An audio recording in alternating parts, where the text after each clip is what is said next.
Hoy quiero darle la bienvenida. De mi lado derecho está Verónica Garza. ¿Cómo estás, Vero? Muy bien, gracias a Dios. Muy bien. Y de mi lado izquierdo, no lo conocen, yo tampoco lo conozco, que se presente. Es Antonio Padilla, ¿Cómo está, hermano? tu suegro. Mi suegro.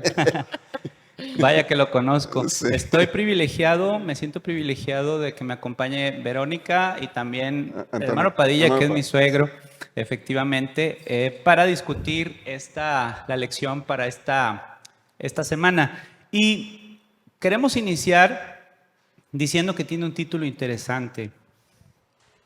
Pone de antemano en el centro de toda la discusión un lugar literal que existió en el pasado, un lugar simbólico que existirá en el futuro y un lugar también espiritual que se está configurando de a poco en la medida que el Señor Jesucristo está a la víspera de llegar o de regresar por sus hijos. Este sistema se está configurando. Y me llama la atención también el versículo de memoria que es Apocalipsis 17:14. Tú puedes buscar en tu Biblia Apocalipsis 17:14, pero yo quiero decirte algunas gemas que encontré en un versículo. Esto me gusta hacerlo a mí, encontrar gemas dentro de los versículos, y esta gran gema es que un cordero es Señor. Un cordero es rey.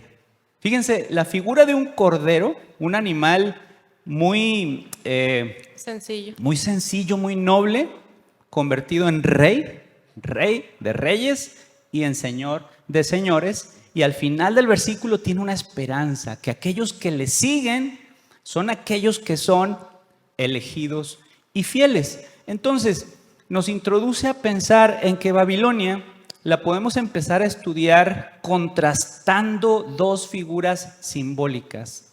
En la Biblia, la mujer es símbolo de la iglesia o de una iglesia. Entonces tenemos que, en la parte de introducción, se presentan y se contrastan dos mujeres o dos iglesias. La una, que es la verdadera, la pura, la fiel, la que está cerca de Dios, la que se toma de la mano de Dios y de su gracia, y la que es auténtica. Y por otro lado tenemos, y que está en Apocalipsis capítulo 12, y por otro lado tenemos a una mujer que está en el capítulo 17, que es todo lo contrario. Es una mujer espuria, es decir, que no es la que corresponde. Es una mujer adúltera, es una mujer que no enseña verdad, sino enseña la doctrina del error. Y es una mujer que embriaga a las naciones. Entonces, yo quiero iniciar diciendo que el adulterio espiritual en la Biblia muchas veces Jesús, Dios, lo presentó como el hecho de que su pueblo se iba y coqueteaba con las naciones circundantes, ya sea con los asirios, ya sea con los egipcios.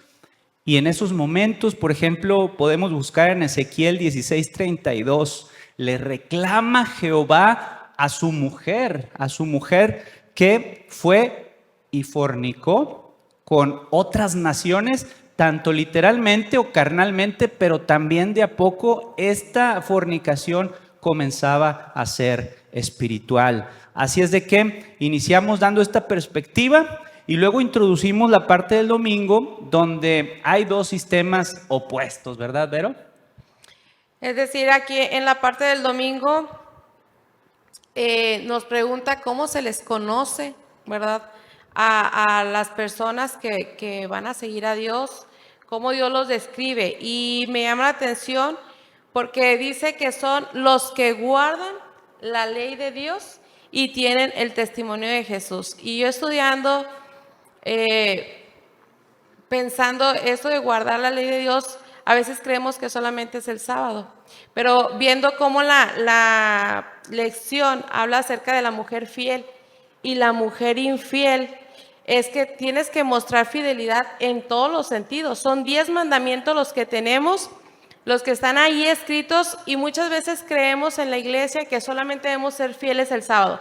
El sábado nos destaca como el pueblo elegido, Claro. pero la fidelidad se debe mostrar en todo momento. Y aquí cabe, ¿verdad?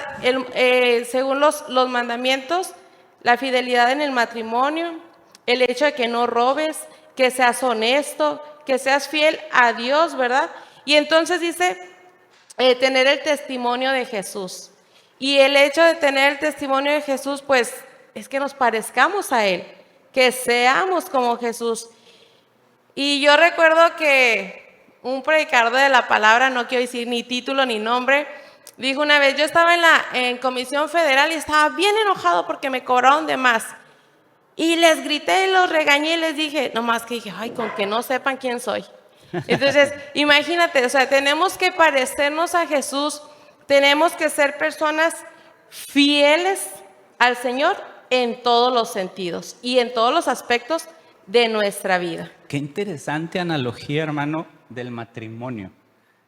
Para mí es un símbolo perfecto. Es decir, a pesar de que en este mundo, en esta modernidad, se ha sobajado mucho la figura del matrimonio, es una institución en la cual creemos que es otorgada por Dios y que debe de permanecer en ese grupo de fieles que estarán listos para recibir a Jesucristo.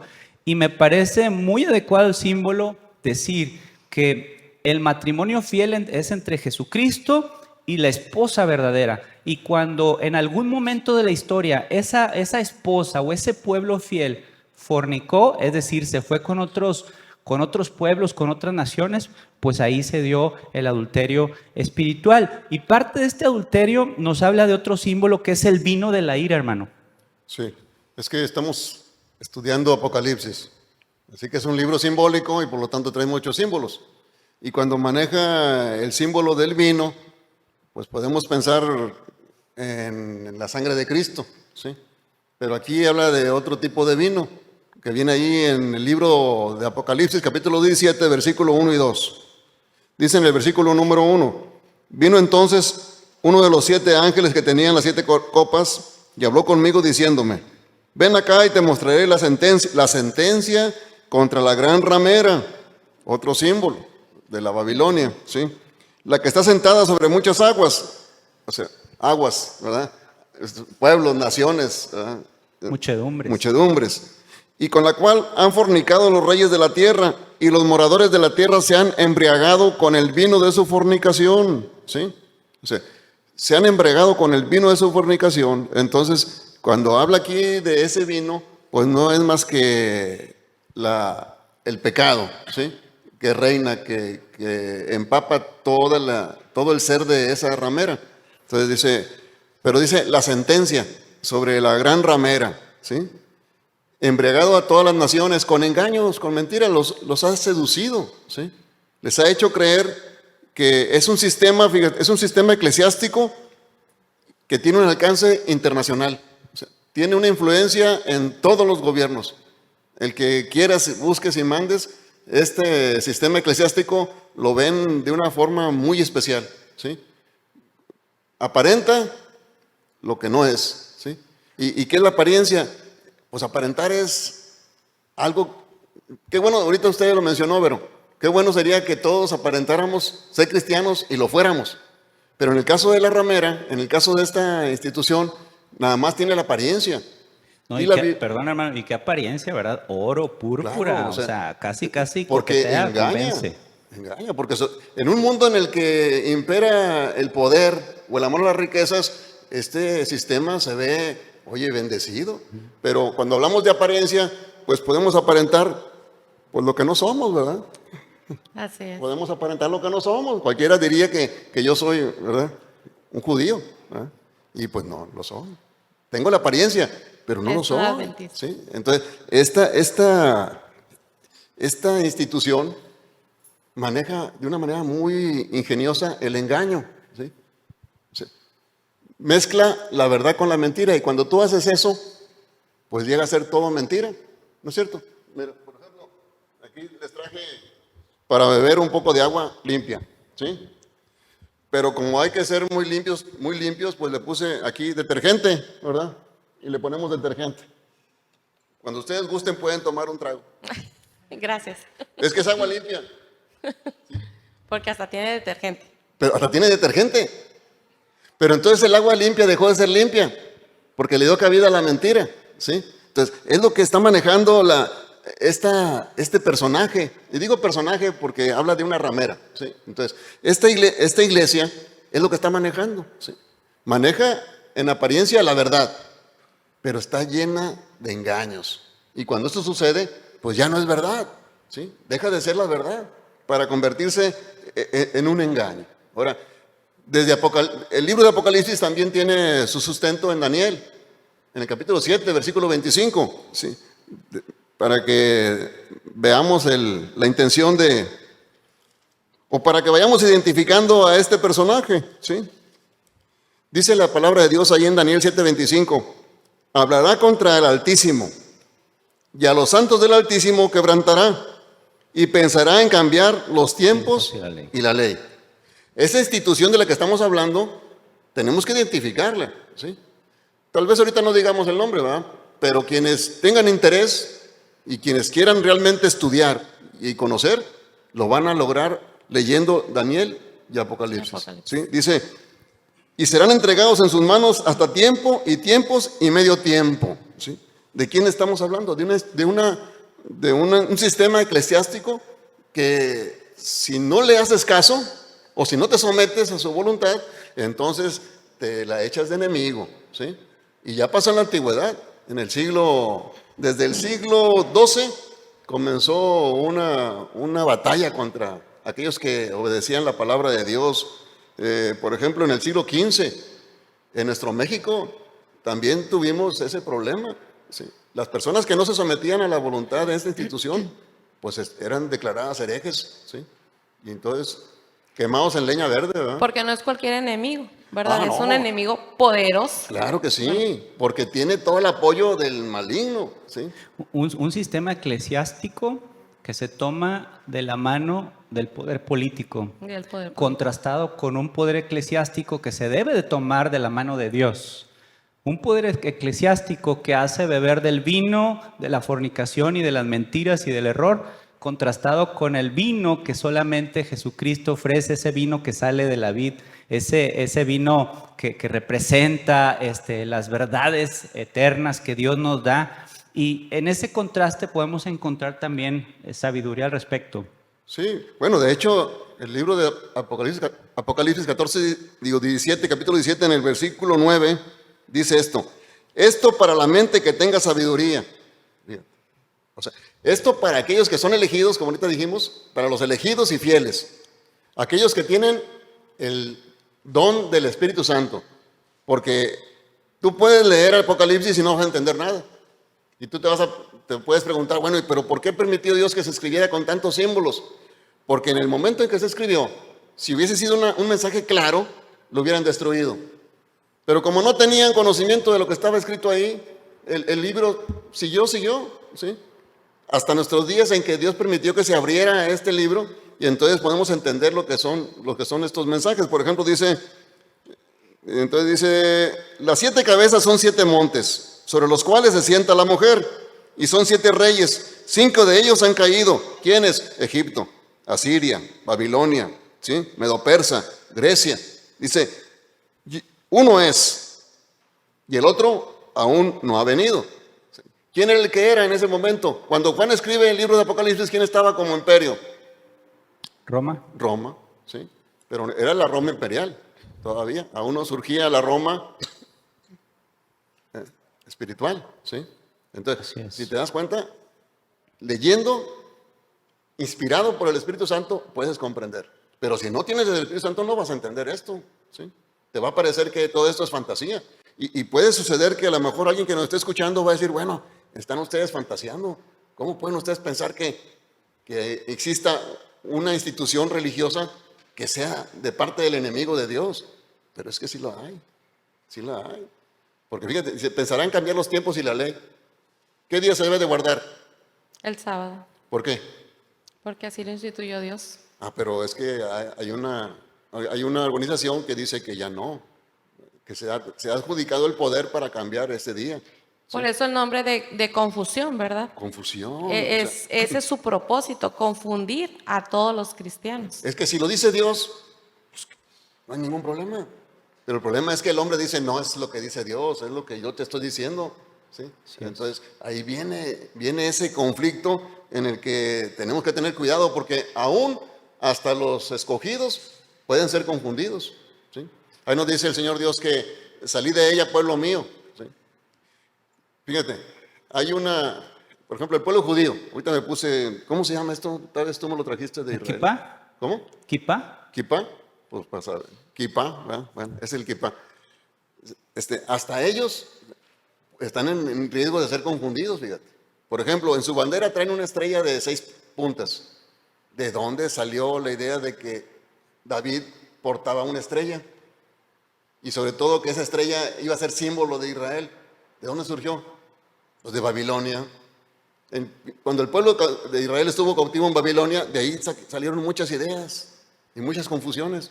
Y de hecho Israel maneja esa estrella de 6 puntas, que es un símbolo más que pagano. Sí, gran parte de ese tema son las tradiciones. Sí. Yo escuchaba una entrevista, incluso, he escuchado varias apreciaciones, ¿no? Pero específicamente escuché a un hermano cristiano de otra denominación explicando por qué ellos guardaban el domingo y no el sábado.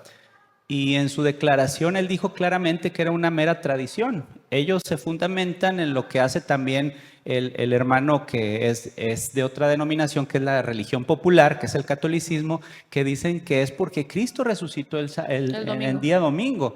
No obstante, en ningún pasaje de la Biblia se invita a guardar el sábado por esa razón. Nosotros preferimos ir a la Biblia, y digo nosotros englobando al cristiano creyente en la palabra de Dios y no en la tradición. No estoy hablando de religiones necesariamente. A esas personas tendríamos que decirle que le den un trago. Si tú crees que es el domingo porque tú piensas que es el domingo y porque tú le has dado ese tinte al domingo, dale un trago. Es algo limpio, ¿verdad? No te va a hacer daño, pero no es así. O sea, para que tú puedas beber de algo que es limpio, tiene que ser así, transparente, limpio. Y esa es la palabra de Dios, limpia, pura, sin ninguna apreciación de uno. ¿Sí? No porque yo digo, yo veo, o a mí me dijeron. No, es que está escrito en la palabra de Dios. Es como el principio de Caín, ¿no? De que Caín pensó que daba lo mejor. Y a lo mejor estaba dando lo mejor humanamente y en su concepción, pero no era lo que Dios quería. Claro, porque aquí hablamos de fornicación. ¿Cuántos hombres no dicen, bueno, yo a mi mujer la amo, la visto, le doy de comer, la sostengo? ¿Por qué no puedo tener otra a la que también yo le pueda dar de comer, vestir? La voy a tener contentas a las dos.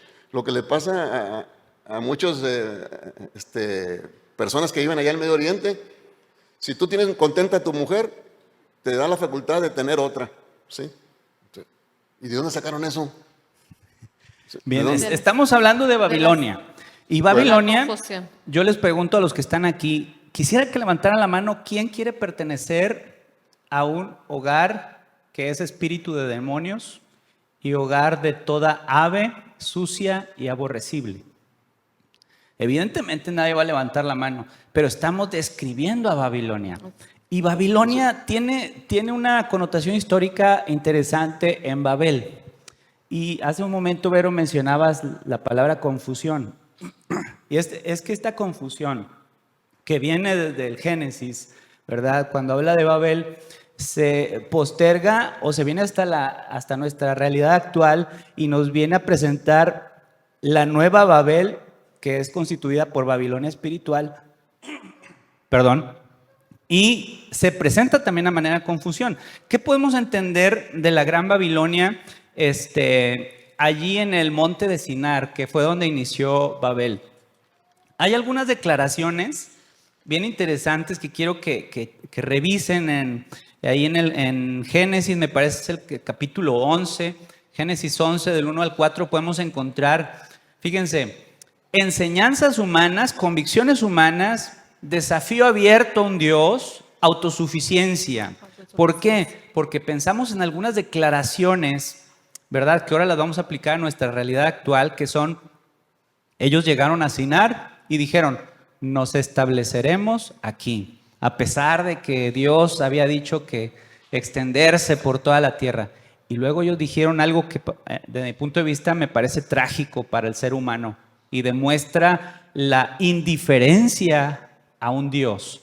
Y esto era cuando dijeron, hagámonos de un hombre. Se están metiendo con la identidad misma de los seres humanos que conseguimos gracias a que Dios, nuestro Creador, nos dio dignidad, nos dio identidad, nos dio la vida, pero nos dio el valor que absolutamente nadie más nos puede dar. Entonces ellos dicen, hagámonos un hombre, como si no fuera suficiente el nombre o la identidad que ya Dios le había dado a la humanidad. Entonces comienza esta confusión. Entonces dice el Señor que descendieron y dice vamos a confundir el habla, ¿verdad? El lenguaje, y bueno, ahí les da una lección. Pero lo que se destaca de esta historia y que se viene a la actualidad es la autosuficiencia y esa tendencia que como humanos tenemos a querernos hacer un hombre. ¿Cuándo yo procuro hacerme un hombre?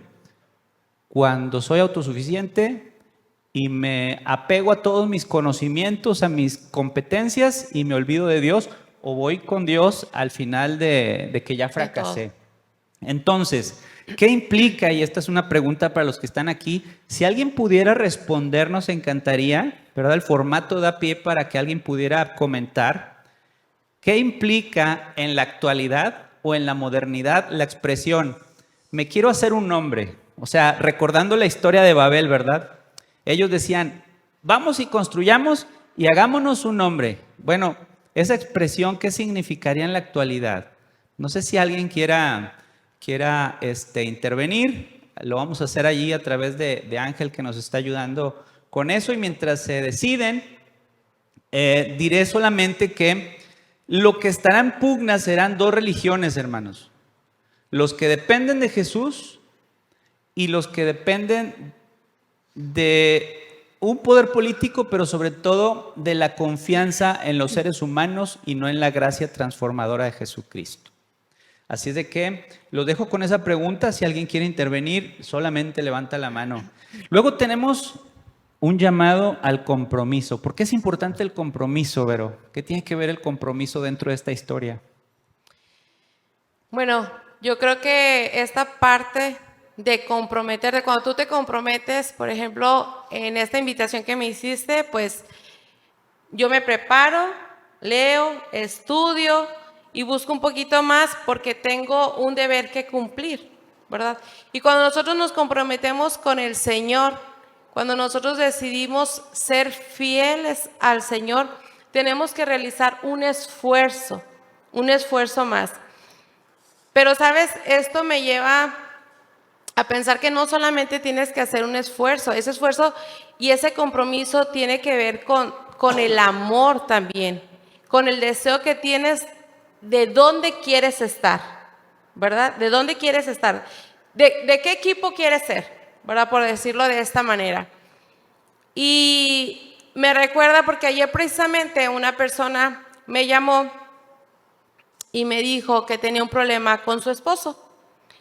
Y entonces dice, lo cual me extrañó mucho, ¿verdad? Porque nunca, de los años que tengo de conocerlos, que son muchos, pues nunca había visto que tuvieran una discusión y siempre me decía que casi no discutían. Sin embargo, ahora, él dice que él atrae a muchas mujeres. Es lo que le dijo a su esposa, que atrae a muchas mujeres. Y entonces le pregunta a ella, y entonces, ¿y yo? ¿Y yo dónde quedo? ¿Y yo qué soy? Y yo, pues, dijo él esta palabra precisamente, pues yo contigo tengo un compromiso, pero pues yo estoy sintiendo algo más, algo distinto con otra persona, pero contigo yo tengo un compromiso. Entonces, la esposa se molesta y llora y le grita y dice, y lo jaloneé y todo. Porque yo dije, ¿cómo es? O sea, ¿cómo que solo tienes un compromiso conmigo? Entonces vete de la casa, déjame, no me voy a morir, porque yo quiero que conmigo estés por amor, ¿verdad? Y si entonces hay un sentimiento distinto, pues ve allá. Y estudiando esta parte del miércoles que a mí me tocó, recordé, ¿verdad?, esa parte, esa historia.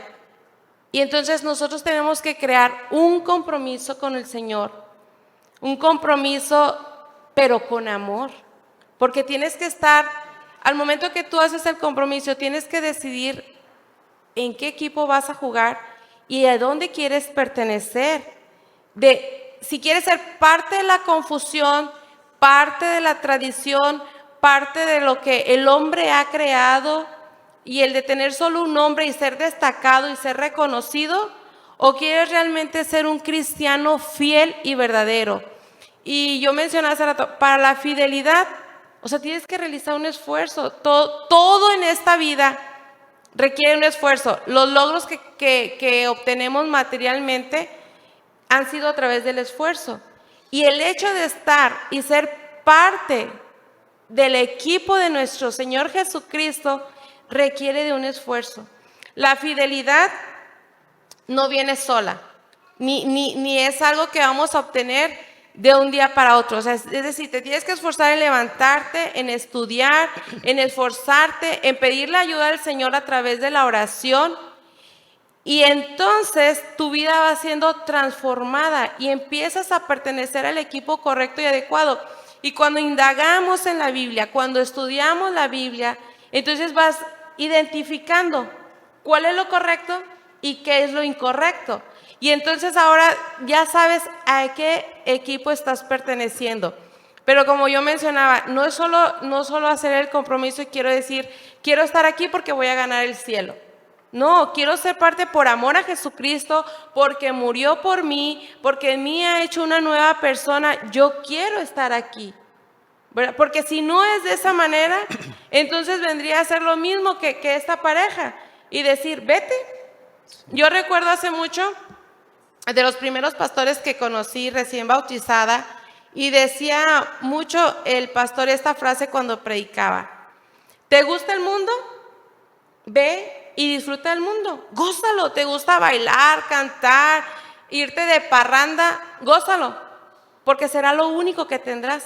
Y yo cuando lo escuchaba a los 14, 15 años, yo decía, ¿cómo? ¿Cómo les invita a irse a la iglesia cuando debería invitarlos a quedarse? Pero vas creciendo, vas madurando y te das cuenta que en realidad es una decisión que tú tienes que tomar día con día. Y solamente cuando tú tomas esa decisión, te conviertes en un vencedor, ¿verdad? Y entonces es cuando podemos obtener la victoria en Cristo Jesús. Dice que somos elegidos y fieles, ¿verdad? Nosotros tenemos que ser fieles al Señor para que nosotros podamos ser vencedores. Apocalipsis 17:14 lo menciona. Si nosotros nos esforzamos, dicho en mis propias palabras, seremos vencedores. Dios nos ayudará, porque el versículo de memoria menciona que pelearán contra Él, pero que Él ya tiene la victoria. Y cuando nosotros estamos en una situación, una crisis, yo recuerdo a una amiga pentecostés, fíjate, la conocí en la secundaria. Yo todavía no era adventista en el primer y segundo año de la secundaria, y ella siempre me hablaba de su iglesia y me decía, Vero, es que tú te tienes que declarar en victoria antes de. Y siempre, por esa frase la he recordado toda mi vida y es una gran amiga hasta el día de hoy.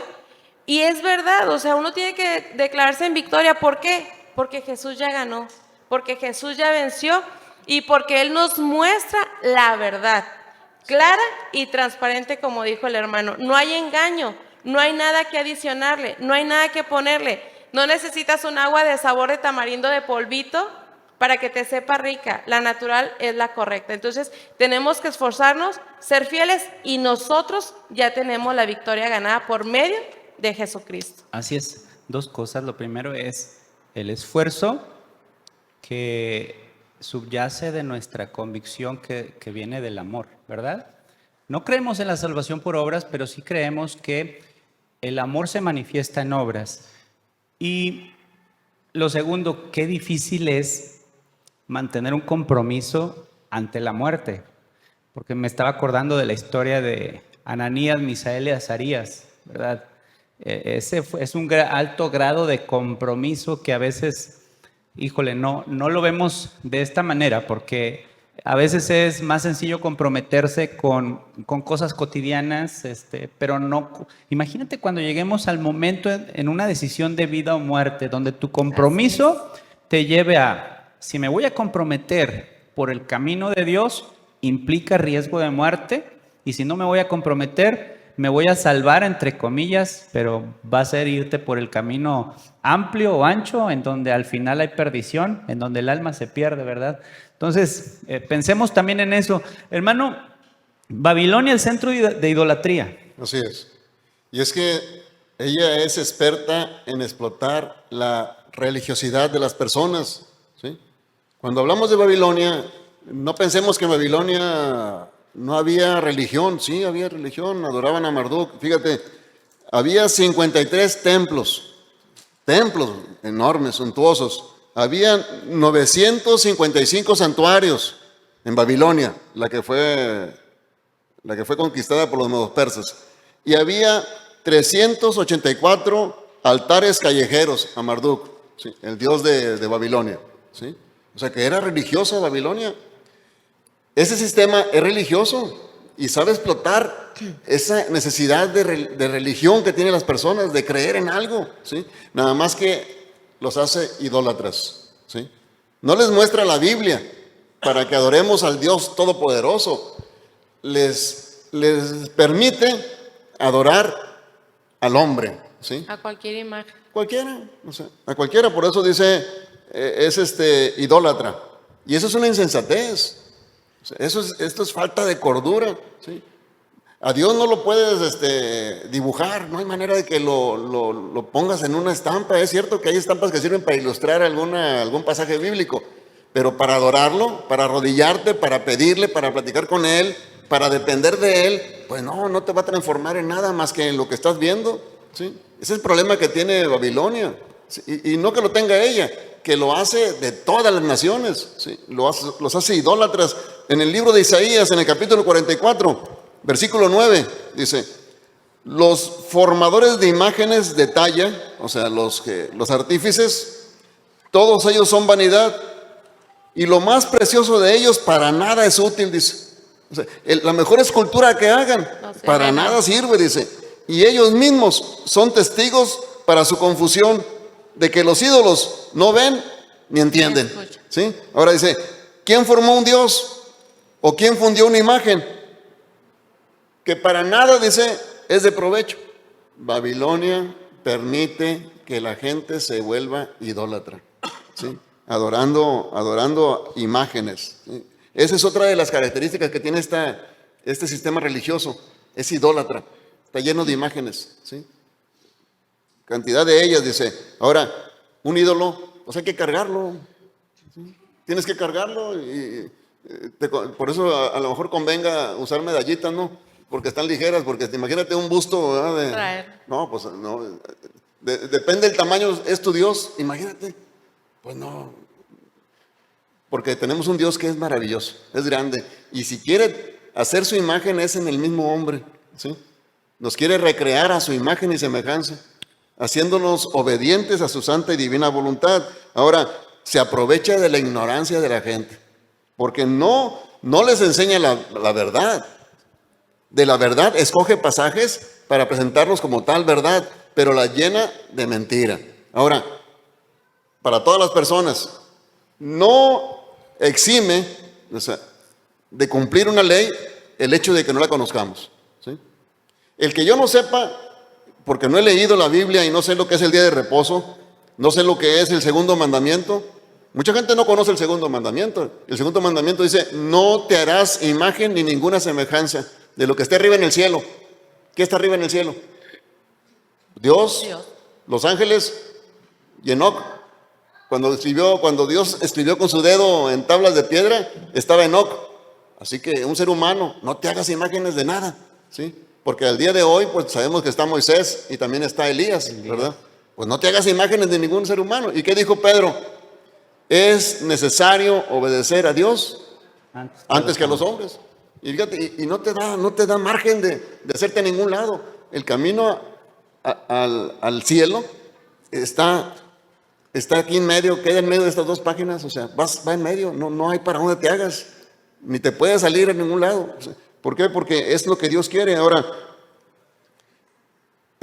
cuando llegaron aquí los españoles a México, se utilizó mucho la imagen para enseñanza, ¿sí? Por ejemplo, el nacimiento es mexicano, ¿sí? A través de las imágenes empezaron a instruir a los indios, ¿sí? Pero ¿por qué no enseñaron de Daniel y los leones? ¿Sí? ¿Por qué no enseñaron de Elías subiendo al cielo en carro de fuego? ¿Por qué no enseñaron a Moisés en el monte Sinaí? ¿Y por qué sí nada más enseñaron los pastorcitos, verdad? Y el nacimiento del Señor Jesús.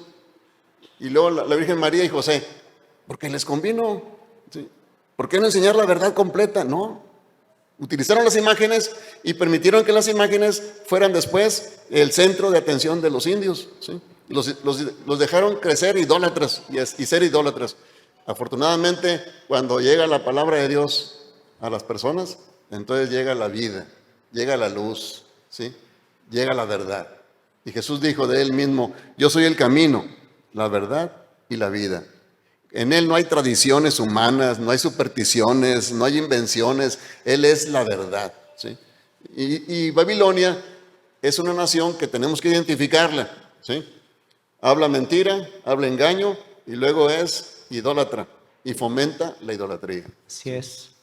Siempre Satanás a través de la historia ha intentado usurpar el lugar o el trono de Dios y siempre ha intentado opacar las grandes verdades que la Biblia enseña, que es la palabra de Dios. Ahorita hablaban de ese sistema que expresa el capítulo 17, la bestia que era, que ya no es y que será. En Apocalipsis capítulo 1 dice sobre Jesucristo, el que es, el que era y el que ha de venir. Tenemos también una deidad compuesta por Padre, Dios Hijo y Dios Espíritu Santo. Y la Biblia nos habla de un sistema que Satanás también preparará para los tiempos del fin, que es el dragón, la bestia y el falso profeta. Tenemos el día sábado presentado en la Biblia ampliamente, el cual Dios puso para beneficio del hombre. Satanás introduce otro día que al menos no es bíblico, que sabemos eso. Por tradición. Tradición. ¿Y para qué? ¿Por qué? Confusión. La verdad y la vida contrastado contra la confusión. La verdad y la vida es la palabra de Dios, la confusión es Babilonia. Se nos está yendo el tiempo, yo quisiera que pensáramos en alguna última idea para cerrar esta sesión. ¿Vero, alguna última reflexión para terminar? Pues que su única meta es el engaño, ¿verdad? Porque Dios tiene pensamientos de bien y no de mal para nuestra vida y Él quiere que todos seamos salvos, pero el enemigo de Dios no quiere eso para nosotros. Quiere que todos nos perdamos, le gusta vernos sufrir, llorar, angustiados y pues ese es su propósito, ¿verdad? Confundirnos. Y si nosotros no estudiamos la Biblia, dijo una vecina, mi mamá, no me hables, no me digas, porque así voy a poderle decir al Señor que yo no sabía nada. Entonces ya esa justificación no es válida, tenemos que estudiar. La Biblia ahora no está prohibida y todos podemos tener acceso a ella, de muchas formas. Y el internet, ¿verdad? Es uno de ellos, todo el mundo trae celular, hasta el más pobre trae celular y ahí puedes encontrar la Biblia. Así que el propósito es que nosotros estudiemos y sepamos, ¿verdad?, a qué equipo nosotros pertenecemos, que tenemos un Dios grande, fuerte y poderoso que ya venció. Amén. Hermano, ¿alguna última idea? Sí, hablando acerca ahorita del domingo, digo, pues ¿por qué el domingo? ¿Cuál es el afán? Pues esa es la intención del diablo, usurpar el lugar de Dios, y él quiere la adoración para él. Sí, invitamos a todas las personas que nos ven, si nunca se han dado el tiempo, el interés por leer la Biblia, lean la Biblia. ¿Sí? Ese es el libro, es el texto sobre el cual viene el examen de graduación. El examen final. Si el examen final viene sobre este texto, ¿verdad? Y está bien interesante. Y sobre todo cuando vas de la mano de Dios, cuando tú estudias pidiéndole a Dios que te dé de su Santo Espíritu para comprenderlo, y vas a encontrar cosas increíblemente maravillosas. Por ejemplo, el saber que tu vida tiene un propósito, ¿sí? Y tú dijiste ahorita, habrá gente que se deje matar por la verdad. Sí, siempre ha habido, ¿sí? Siempre ha habido personas que conociendo a Cristo han decidido obedecerlo a Él antes que a los hombres. Y cuando murieron, lo hicieron como el apóstol Pablo. Dijo el apóstol Pablo, para mí el vivir es Cristo, dice, El y hasta morir es morir ganancia. iba a ser ganancia para Él. Si usted, como nosotros, nos damos el tiempo para leer la Biblia y vivir conforme a ella, entonces no estaremos aparentando, entonces seríamos unos hijos de Dios. Amén.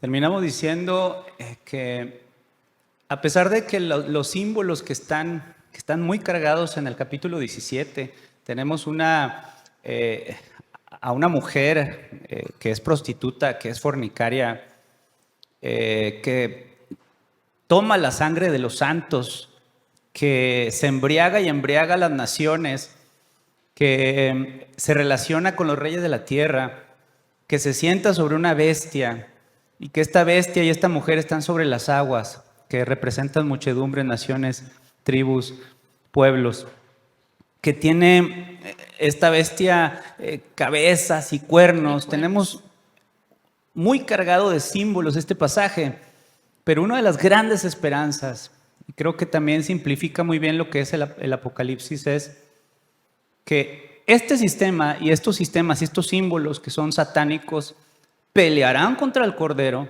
y el Cordero les vencerá. Amén. Porque es Rey de Reyes y porque es Señor de Señores. Y concluyo diciendo, con los que Él están son los que son llamados, son elegidos y son fieles. Amén. Que Dios nos bendiga y estamos terminando en esta sesión más del conversatorio, la lección de escuela sabática número 9. Estuvimos con ustedes Verónica Garza. Antonio Padilla. y un servidor Francisco Blanco. Sí.